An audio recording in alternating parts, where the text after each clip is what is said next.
আসসালামু আলাইকুম ওয়া রাহমাতুল্লাহি ওয়া বারাকাতুহু। সম্মানিত প্রিয় ভাই বন্ধুরা, আজকের এই ভিডিওতে আমরা আলোচনা করব স্বপ্নে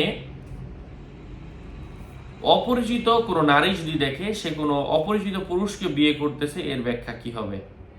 স্বপ্নে মরা মানুষকে বিয়ে করতে দেখলে কি হবে। দুইটা বিষয় নিয়ে আজকে আমরা এই ভিডিওতে আলোচনা করব। আলোচনা অবস্থায় এর সাথেই থাকবেন। এখনো যারা চ্যানেলটি সাবস্ক্রাইব করেননি, সাবস্ক্রাইব করতে ভুলবেন না। ভেরিফাই চ্যানেলের ডিসক্রিপশন বক্সে ক্লিক করলে পেজ এবং আইডি আসবে। লিঙ্কে ক্লিক করলে যা আসে তা, এর বাইরে আলাদা অন্য কোনো পেজ নেই, আইডি নেই, ইমো নেই, হোয়াটসঅ্যাপ নেই, টিকটক নেই। নাম ছবি দেখে বিভ্রান্ত হবেন না। প্রত্যেক ভিডিওতেই কিন্তু আলাদা আমি সাবধান করি, সতর্ক করি। সম্মানিত প্রিয় উপস্থিতবৃন্দ, আমরা আলোচনা করছি স্বপ্নে অপরিচিত পুরুষকে কোনো নারী যদি বিয়ে করতে দেখে বুঝতে হবে সে কোনো বিবাহিত ব্যক্তির দিকে দৃষ্টিপাত করবে। সে পুরুষ যুবক হলে বিবাহকারী শত্রুর উপর বিজয়ী হবে, বৃদ্ধ হলে সে তার চেষ্টায় সফলকাম হবে। সে পরিচিত হলে বিবাহকারী তাকে নির্যাতন করবে। বুঝতে পেরেছেন? সে যদি পুরুষ যুবক হয়, বিবাহকারী শত্রুর উপর বিজয়ী হবে।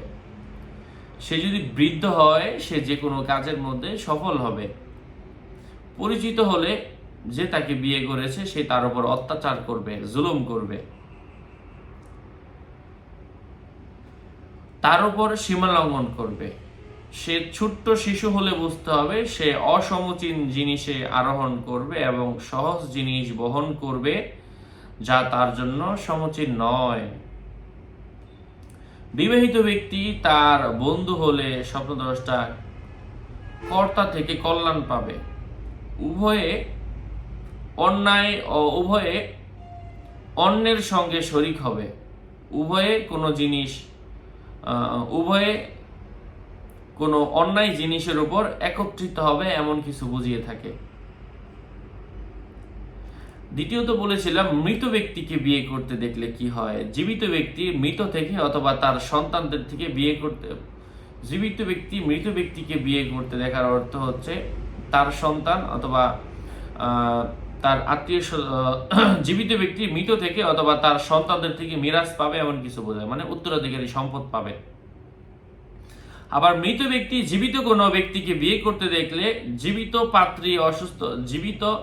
পাত্রী অসুস্থ হলে অথবা তার কাছে কোনো অসুস্থ ব্যক্তি থাকলে সে সুস্থ হয়ে যাবে।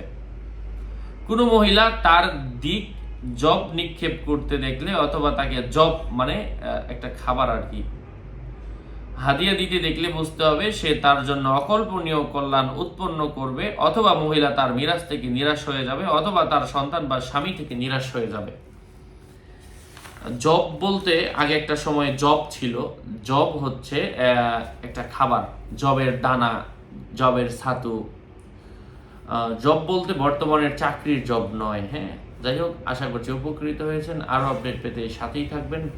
সকলের মঙ্গল কামনা করে এখানেই শেষ করছি। আসসালামু আলাইকুম ওয়া রাহমাতুল্লাহি ওয়া বারাকাতুহু।